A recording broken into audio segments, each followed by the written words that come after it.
તમારી જે કંઈ લડાઈ હોય બેન, તમારા શબ્દોની, તમારી લાગણીઓની, તમારી આંખમાંથી નીકળેલા આંસુઓની, એ દરેક આંસુ સાથે, તમારી દરેક લાગણી સાથે અમે હંમેશા છીએ, કારણ કે તમે એક દીકરી ગુમાવી છે, તમે નિર્દોષ છો. તમારો એક જ દોષ કે તમે સ્કૂલ પર, પ્રશાસન પર, ત્યાં ચાલતી બોટ પર તમે ભરોસો મૂક્યો.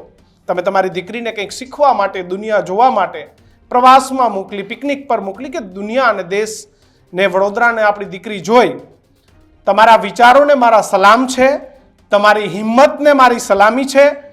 તમારી આર્થિક પરિસ્થિતિ જે કંઈ હતી એ પણ એ છતાં પણ તમે તમારી દીકરીને ઇંગ્લિશ મીડિયમ જેવી શાળામાં મોકલી, એ તમારા વિચારોને મારી સાથે આખા ગુજરાતના સલામ છે. આશા રાખું કે તમારી જેમ દરેક માં એ સરલા શિંદે બને, દરેક માં એ સરલા શિંદે બને. અને જો તમે તમારું સ્વજન ગુમાવ્યું છે અને પ્રશાસનના કારણે ગુમાવ્યું છે, તો તમારે પ્રશાસન સામે સવાલ ઉઠાવવાનો બિલકુલ અધિકાર છે, અને તમારી એ નૈતિક ફરજને પણ મારા સલામ છે બેન.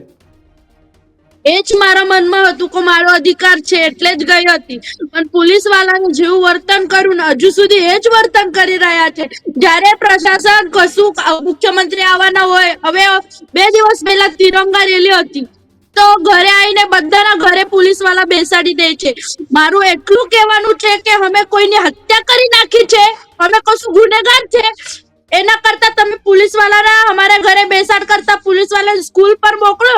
કોટિયા બંધુના તલાવ કેવી રીતે ચાલતો હતો એના ઉપર મોકલો ને, અહીંયા બધી કામગીરી કરવા મોકલો ને, તો તમે બધા પુરાવા મળી જશે એક્શન લેવા માટે. તઈ બીવો છો, તઈ બધા તમે નેતાની પોલ ખોલી જશે, તો તઈ બીવો છો તમે લોકો. અને અહીંયા અમે ગરીબોને હેરાન કરવા માટે આવો છો.